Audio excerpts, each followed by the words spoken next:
Hello, everyone. I'm Rose, and let me share my story with you. My mother-in-law, Sherry, used to be a different person, not the vain and shallow woman she is now. This change occurred later in her life, or at least that's what my husband Dylan believes. Growing up, Dylan and Sherry didn't have a lavish lifestyle. They led a modest life together after Dylan's father passed away when he was just 4 years old. Sherry took on the role of the breadwinner, and they lived a simple life until Dylan secured a great job after college. Dylan is a remarkable and kind man, not just because he's my husband. He earned a full scholarship to medical school and became a doctor. Despite his success, Dylan remained humble. However, Sherry's life took a turn for the luxurious. Now, let me clarify. I don't have a job for reasons I'll discuss later, but that doesn't mean I am poor or dependent on others. Unfortunately, Sherry got the wrong impression of me when we first met. Whether it was my clothes or mannerisms, something repelled her.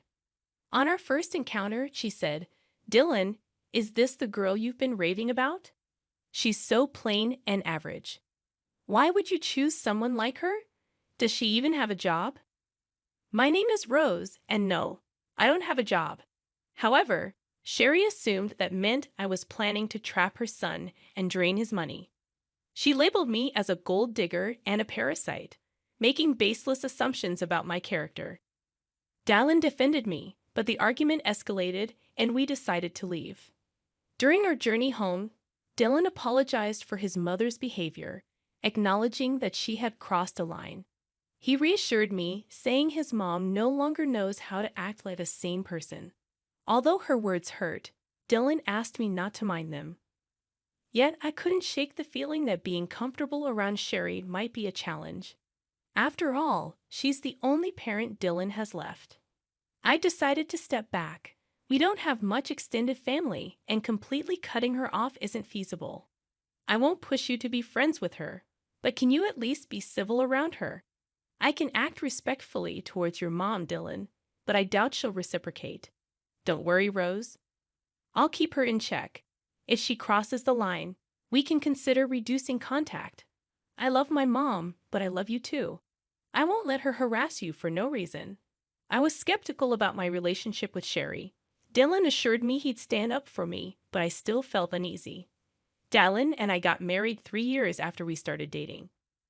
We had a court wedding due to financial constraints. Dylan was sending Sherry a lot of money every month for emergencies. Even after we married, he continued this practice, straining our finances. I didn't stop him. I believed he had the right to help his mom. However, Sherry became a problem. She regularly spoke ill of me and gossiped with her friends, spreading rumors about me being a gold digger. I ignored it initially, but it started affecting my reputation. Despite Dylan's efforts, Sherry never treated me kindly. She believed I wasn't good enough for her son. Surprisingly, one day, Dylan told me that his mom wanted to invite me to a small party she was hosting. I was skeptical since she disliked me. Dylan assured me that she promised to improve and wanted me there.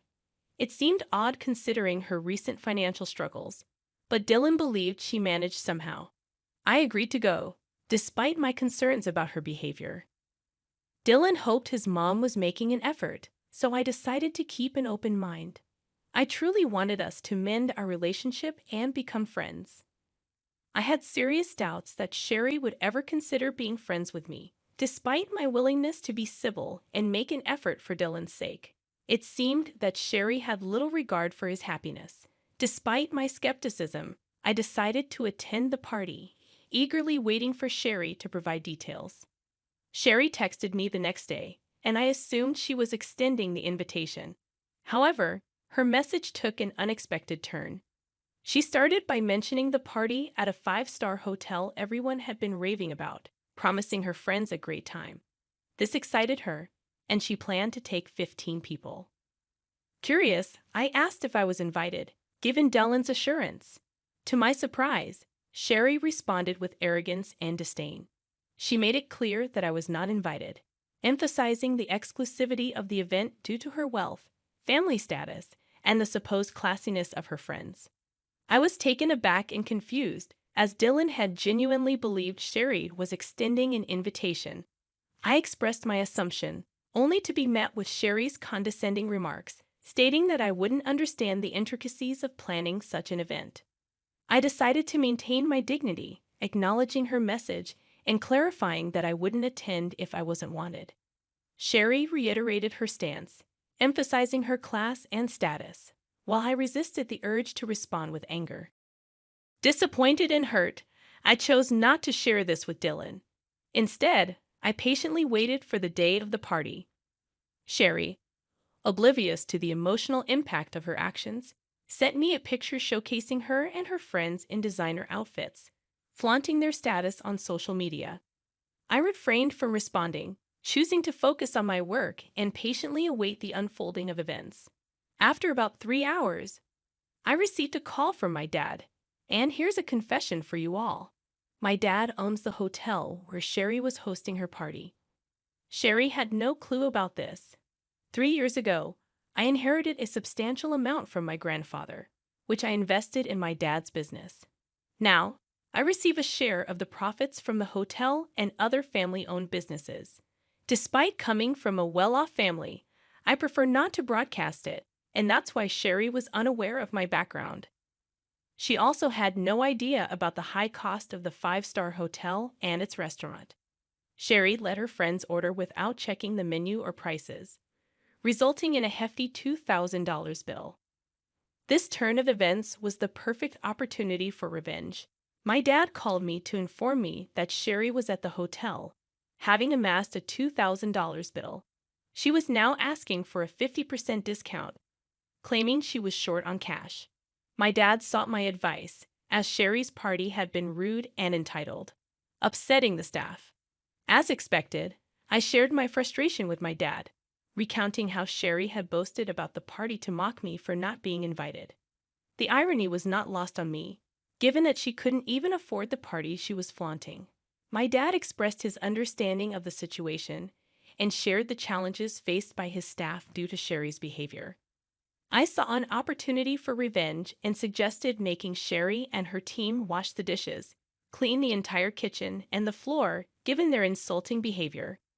I wanted to extend this revenge to include Sherry's team, who had also mistreated our staff. If Sherry tried anything foolish, my dad could call the cops on her. My dad laughed at the suggestion, giving it a big thumbs up.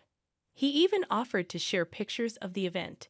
It seemed like the perfect chance to turn the tables and teach Sherry a lesson about humility and respect.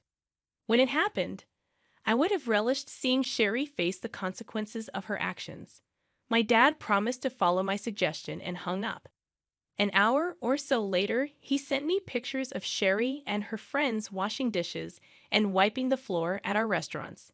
Dad also shared that when Sherry saw him as the restaurant owner, she looked relieved. She began telling him that she knew the owner and they would get out of the situation. To her surprise, Dad instructed her to clean his restaurants. She was dumbstruck for a while, and when she started to protest, Dad reminded her that since she didn't consider me family, he didn't consider her family either. It was a hilarious turn of events, and though I wished I was there, I did get some good pictures. After a while, Dylan came home looking visibly upset. I could tell he had heard from Sherry about what happened, and I knew she must have given him a twisted account of the events. He approached me, questioning what he heard about my dad making his mom clean the restaurant dishes. I explained to Dylan that it was the usual norm for us in such situations. Sherry had gone to our restaurant, racked up a $2,000 bill, claimed she didn't have more than $1,000, harassed our staff, and her party had been a nightmare. I believe this punishment was fitting. Dylan seemed surprised and questioned who Sherry had taken with her and what they ordered. I informed him that she took 15 people, and they ordered a lot, especially the fancy items. He expressed disbelief, as Sherry had told him she was taking only 4 people and had invited me, but I declined. I clarified that things didn't happen that way, and I showed him the text messages from Sherry. Dylan requested the bills and asked me to show him the texts, wanting to understand the situation better. I showed Dylan all the texts, and my dad sent him the bills. I also presented some pictures to illustrate the scale of Sherry's party. Dylan grew extremely mad when he saw everything. He called Sherry, asking her what was wrong and why she hadn't told him the full story. Sherry claimed she only mentioned being short of cash, and I must have given him a different story to sabotage her. Dylan confronted her, pointing out that she declined my invitation and insulted me by saying I wasn't classy enough for her. Sherry tried to brush it off as a harmless joke, but Dylan wasn't buying it. He questioned her spending thousands of dollars taken from him on friends while insulting his wife. He called her out for her actions, stating that spending $2,000 on food and drink wasn't a small matter. Sherry was left trying to justify her actions, while Dylan expressed his disbelief at her behavior. I made a mistake by giving you money whenever you shared stories about needing it, Mom. Well, guess what? I'm not giving you any money again. But Dylan, you've been so supportive for so long. You can't just stop now. It was a one-time mistake. Dylan, why are you overreacting? No, Mom, I am not overreacting. This is not a one-time mistake. If you can't even consider my wife as family, I don't want anything to do with you. I always thought you would change your mind, but you never did. I'm not paying you to insult my wife and call her classless while she sacrifices a lot to support you. This ends now. Dylan didn't listen to Sherry anymore. He hung up on her and blocked her number. He also apologized profusely to me for being mad at me without knowing the full story. I forgave him because, well, he did stand up for me. We had a serious discussion about Sherry and jointly decided that she will no longer be in our lives for now.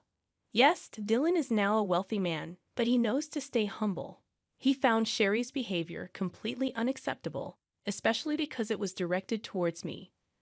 I agreed with the fact that it was very unfair to me, and I was all set to remove her from our life for good. In the next few days, Sherry reached peak madness. She realized that her own actions may have damaged her relationship with her son for good, sending her into a horrible panic. She showed up at our house and demanded to speak with Dylan. Slowly, her demands turned into begging after she was turned away from the door every time. Yes, Sherry worked and earned some money. However, it wasn't enough for the high-end lifestyle she had gotten used to all these years. Dylan had stopped giving her money entirely. Instead, he invested some of his funds into my dad's business to help him open new hotels and restaurants in the neighborhood. We do plan on expanding our hotel business to bigger cities, but we'll have to see what the future holds. Since Dylan stopped sending her funds, Sherry had to downgrade her lifestyle significantly. She was struggling to keep the rented condo with her own money and ultimately decided to end her lease. She has now shifted to a small one-bedroom apartment and doesn't have any money to spend on extras after all the bill payments. How do we know this? She emails us about it. Of course, she still downplays her behavior and acts like we are overreacting. Suffice it to say, she will be out of our lives for a while now. Just a month ago, I found out that I was pregnant. Dylan and I are overjoyed and busy planning everything before our baby comes.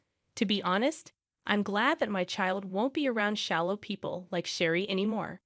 But if the time comes, I will make sure my dear mother-in-law doesn't get to fill my child's head with nonsense. For now, please wish us luck so that we can be good parents to a healthy child.